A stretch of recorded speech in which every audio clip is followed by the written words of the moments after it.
que je pose à Madame Césaire. Quelles sont, selon vous, les erreurs les plus fréquentes que les jeunes professionnels commettent dans leur gestion financière?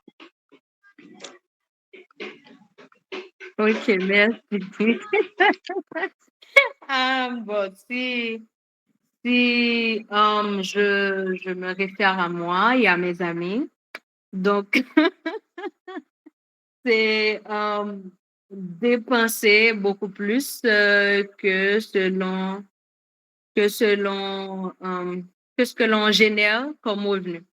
Par exemple, moi, en fait, quotidiennement ou régulièrement, puisque je viens de lancer une entreprise aussi parallèlement. Donc, c'est un vrai combat, vraiment de pouvoir respecter à la limite le plan qu'on s'est fixé. Mais dans le passé, ce que je voyais disons très récemment, avant de lancer mon affaire avec des amis, on ne réfléchissait pas réellement à nos revenus, donc on se faisait plaisir, surtout par rapport à la situation. Donc, c'est vraiment de ne pas tenir compte de sa réalité, de ce que l'on génère comme revenu, ou si l'on est dépendant de définir vraiment tout ce qu'on a comme moyen financier pour faire face à notre quotidien et de les dépenser n'importe comment. Donc, soit pour acheter des vêtements, soit pour des sorties, etc. Donc, c'est ça.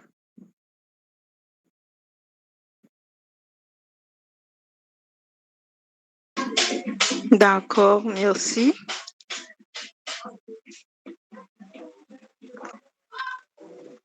Donc, il n'y a vraiment pas d'autres questions. Je pense que tout est clair.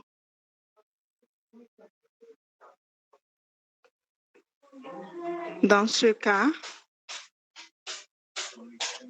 je remercie chaleureusement Madame Césaire pour son exposé, ainsi que vous tous pour votre attention et vos échanges.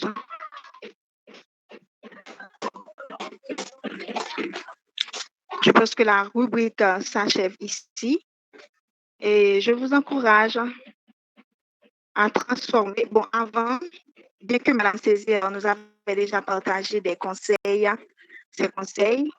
est-ce que Madame Césaire, est-ce que vous avez un dernier mot à placer? Merci Woodland, merci à tous nos participants, particulièrement tous ceux qui ont pris la peine de poser des questions pour pouvoir nous permettre vraiment de nous étaler ou d'étaler plus d'échanges par rapport au sujet. Donc, d'abord, je tiens à rappeler le conseil général. Donc, c'est considérer chaque goutte comme une graine, que vous soyez dépendant ou non. Sachez que chaque goutte peut être dépensée immédiatement ou plantée pour grandir.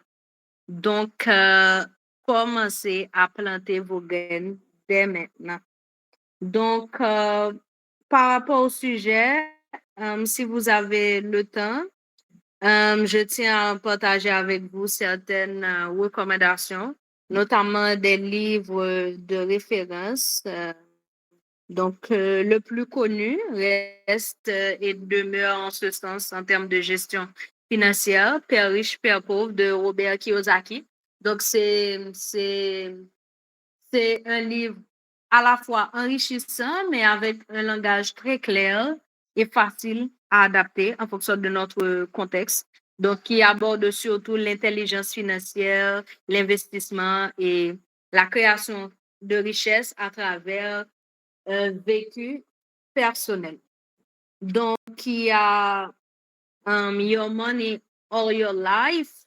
Bon, c'est surtout un exemplaire anglais de Vicky Robin et de Joe Dominguez, donc qui combine à la fois gestion financière et développement personnel pour aligner ses dépenses.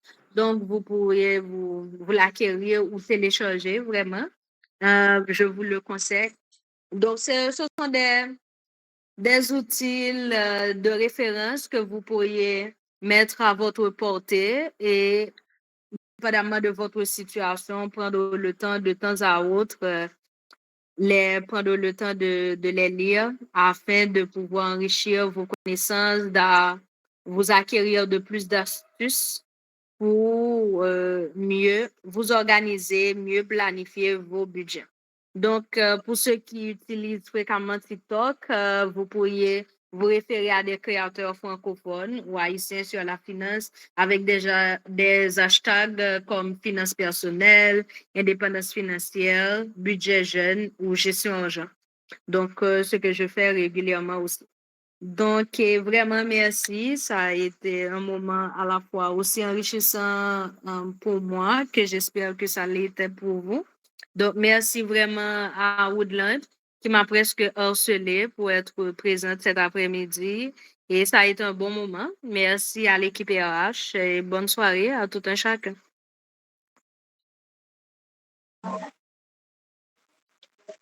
Merci, merci encore, Madame Cécile.